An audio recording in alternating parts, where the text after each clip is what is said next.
Quick tip for gas cans. If you have a conventional style, like VP style gas can with this type of hose, you can just use 4 zip ties to make a DIY hose bender.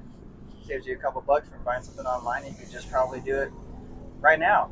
So all you need to do is to have 1 zip tie looping around the nozzle, 2 zip ties running down through the body, and then another zip tie holding it down on the gas cap end. And then you just have to adjust the zip tie to meet the bend requirements, basically. And please use a flush cutter when you use zip ties.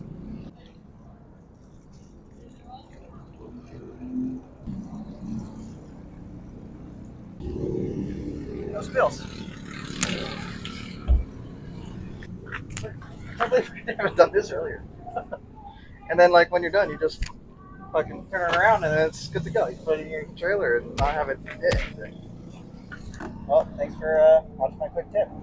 DIY farm.